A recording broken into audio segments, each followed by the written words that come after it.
gesso, ele é muito importante no nosso país, porque é um produto barato, na verdade ele é um subproduto, né, de indústrias, só que ele precisa ser usado com inteligência, eu não posso estar usando ele à torto, à direito, sem ter nenhum critério, né? Então, o uso indiscriminado dele vai prejudicar muito, assim como o uso indiscriminado de calcário.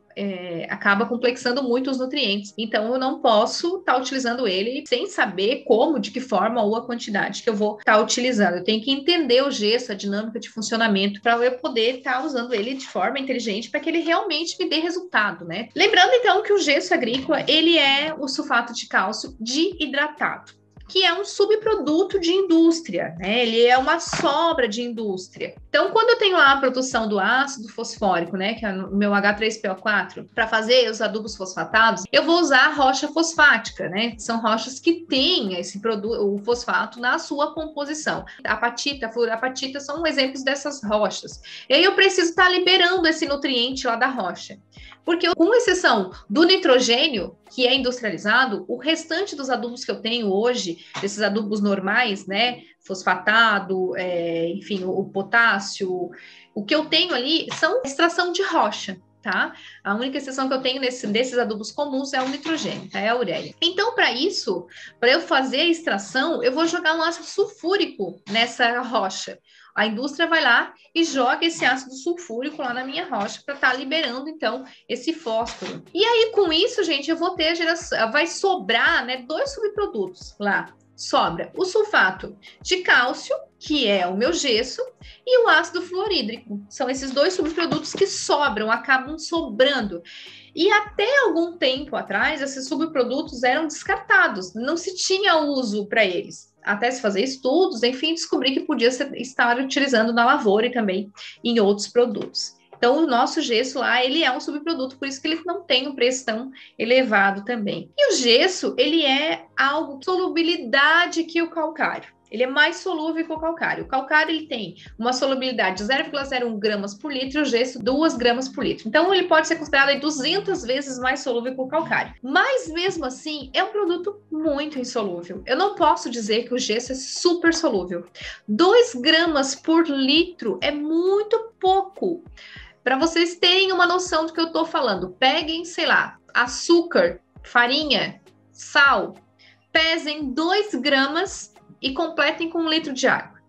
O que significa esses 2 gramas em 1 litro? Quase nada. Então, eu não posso sair dizendo que o gesso é super solúvel, como eu já ouço muita gente falar. É que ele é bem mais solúvel que o calcário. O calcário realmente é bem insolúvel, mas ele não é super solúvel. Então, ele não percola tão rápido assim quanto as pessoas acabam pregando, né? Acabam falando. Mas ele tem uma maior solubilidade e aí ele vai percolar em profundidade mais rapidamente, 200 vezes mais rápido que o calcário. Então, quando eu comparo com o calcário, realmente ele fica super solúvel. Mas ele não é super solúvel, né? 2 gramas por litro não é nada. Então, ele tem na sua composição o sulfato, né? Que vai ter as cargas negativas ali disponíveis. Então, ele vai se ligar aos cátions daquele solo, ao cálcio, ao magnésio, potássio e tudo mais, inclusive ao alumínio. E ele vai carrear esses produtos em profundidade. É onde a gente fala que o gesso é bom para levar esses produtos em profundidade, para aumentar o crescimento radicular, porque ele, conforme ele vai percolando, ele vai grudando e vai levando esses nutrientes, vai carreando e vai largando eles ao longo do perfil. É onde eu consigo ter nutrientes em profundidade. Só que ele não faz ligação com hidrogênio, que é o que acidifica o meu solo. Ele não se liga, o gesso não se liga ao hidrogênio, ele não tem as oxidrilas para ligação com o hidrogênio. Então, ele não vai aumentar o pH do meu solo, ele não altera o pH do meu solo, ele não vai nem aumentar, nem diminuir, nem nada. O pH vai continuar o mesmo valor. O hidrogênio, ele não é um cátion trocável, então ele não vai corrigir o pH do meu solo. Então, ele é muito bom para carregar alguns nutrientes em profundidade, mas ele não altera o pH do solo. E ele não carrega o calcário, tá? Esqueçam isso. Essa história de aplicar junto para carregar calcário não existe, ele não se liga ao bicarbonato para estar levando para baixo para fazer as reações em profundidade. Isso não acontece, certo? Então, gesso é uma coisa, calcário é outra coisa, tá? São funções completamente diferentes. Então, como ele vai se unir ao alumínio, porque ele é um cátion trocável, né? E o gesso tem carga negativa, o alumínio tem carga positiva, ele carregou o alumínio, ele vai complexar esse alumínio. Então, ele vai tornar o alumínio indisponível. Somente isso. Ele não vai alterar o pH do solo, mas esse alumínio vai precipitar junto com o gesso, vai lá para baixo, e torna esse alumínio indisponível. Ele continua ali, mas ele não está disponível para que a planta consiga absorver ele. Então, é isso que o gesso faz. Ele não aumenta o pH, ele só complexa o nutriente ao ponto da planta não conseguir absorver ele e, por conta disso, ela não se intoxica. Bom, o gesso, como é que ele age lá no solo? Ele é o sulfato de cálcio dihidratado. Então, CaSO4, 2H2O, porque ele é dihidratado.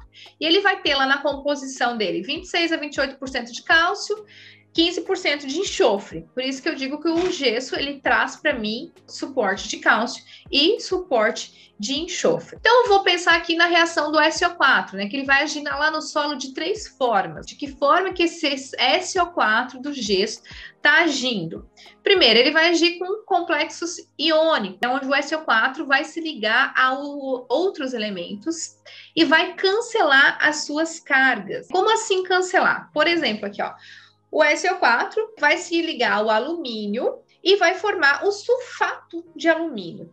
Então, ele uniu negativo com positivo, uniu, neutralizou, cancelou a carga, precipita, vai lá para o fundo, não absorve mais o alumínio, tá? O alumínio fica indisponível para minha planta. Então, ele vai ficar lá absorvido em pH alto lá nos coloides. No alumínio tem carga positiva, o SO4 na carga negativa, como eu falei. Então, positivo com negativo se une, forma um complexo só, tá? E ele vai ficar indisponível, então, para as nossas plantas. Porém, isso também pode acontecer com outros cátions, que são cátions que eu quero que tenha no meu solo. Magnésio, cálcio, potássio, que são positivos também. E também podem ficar complexados. Por isso que eu tenho que ter consciência de quando que eu vou usar o gesso. Porque ele pode fazer mais mal do que bem. Ele vai tirar o alumínio, mas ele também vai tirar o resto. Então, eu tenho que observar isso. Então, tem que ter um cuidado muito grande na utilização do gesso. A gente já vai ver ali quando que é necessário o uso do gesso. Mas é para que vocês entendam que eu não posso estar usando o gesso de forma indiscriminada. Joga gesso, vai lá. Ah, faltou cálcio, joga gesso. Não, peraí. Tem uma quantidade que eu tenho que me basear para saber se dá de jogar gesso ou não. Outra forma de ação do gesso lá no meu solo é a troca iônica, né? Que o sulfato pode se ligar, o SO4 pode se ligar ao óxido de ferro ou de alumínio. Então, por exemplo, aqui, o SO4 vai se ligar ao óxido de alumínio e aí, então, ele vai liberar 2OH-, que vai subir um pouquinho o pH. Mas é um pouquinho de nada, não vai fazer nem diferença. Se eu fizer a minha análise de solo, não vai nem mudar, a não ser que eu faça uma análise muito específica e eu peça para que o laboratório veja isso. Senão não vai nem alterar, tá? E é um caso muito específico, tem que estar dando tudo muito certo para isso acontecer. Então, eu tenho que ter óxido de alumínio lá no meu solo, então, que não é o alumínio sozinho, é o ALO, tem que ter isso lá no meu solo. Eu tenho que ter o sulfato também disponível, que ele não tenha se ligado com outro cátion do meu solo, ele tá lá, tem que estar lá dando sopa, o óxido de alumínio tá lá dando sopa, uniu, né, nessa união vai liberar 2 hidroxilas. Liberando 2 hidroxilas, essas hidroxilas vão se ligar ao hidrogênio e vão acabar subindo um pouquinho o pH, porque disponibiliza esse hidrogênio que estava lá livre. Mas acontece isso de forma muito tímida e eu não posso considerar isso um aumento de pH de fato, tá? Outra forma que o gesso age lá no meu solo é com a formação de precipitados, como se eles formassem algumas pedrinhas, alguns minerais. Ele se liga ali a alguns elementos do solo, como, por exemplo, o próprio alumínio, que tem no solo, e ele vai formar esse óxido de alumínio, e aí vai formar um mineral, por exemplo, o alumínio mais o SO4 pode formar alumita, juramita, basalumita, que são minerais, não vamos entrar nessa esfera química, mas são minerais que acontecem ali no solo, e é como se formasse uma pedrinha. Formando uma pedrinha, a planta não vai absorver. Então, ele complexa o alumínio de várias formas. No entanto, ele não aumenta o pH. E quando então que eu vou fazer a gessagem? Porque a gente já viu que o gesso ele é bem importante, que ele vai auxiliar, mas ele também pode me prejudicar, porque ele pode complexar cátions que eu quero lá no solo. Pode complexar o magnésio, o potássio, o próprio cálcio, né? Apesar de ele disponibilizar cálcio, se ele não está sendo preciso lá, não, tô aqui, ninguém queria eu, vou te agarrar cálcio, vou formar um óxido e eu vou te complexar. Tu não vai ficar mais disponível para a planta. Então, tem que cuidar, tem que levar em consideração alguns critérios para saber quando que eu vou usar o gesso. Quando eu recebo lá a minha análise química, então eu vou observar teor de cálcio e o teor de alumínio, né? A porcentagem de alumínio na CTC efetiva, não na CTC APH7. CTC efetiva. O que é CTC efetiva e CTC APH7? A efetiva é quando eu considero a soma das minhas bases, cálcio, potássio, magnésio, mais o alumínio, e a pH7 é quando eu considero tudo isso mais o hidrogênio. Então, eu vou ver quanto que eu tenho de alumínio na minha CTC efetiva. E aí, observação importante também, né? Para culturas anuais, eu faço de 20 a 40 centímetros a análise de solo e de 60 a 80 para perene. Então, se eu quero saber se eu preciso aplicar gesso ou não, não é aquela análise de solo de 0 a 20 centímetros que eu faço, tá?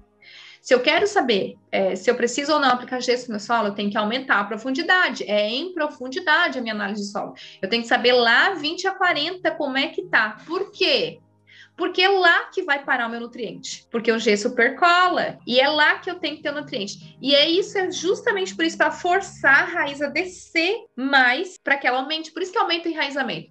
Então, eu fiz uma análise comum de 0 a 20 e eu já vou fazer cálculo para gessagem. Vai dar errado.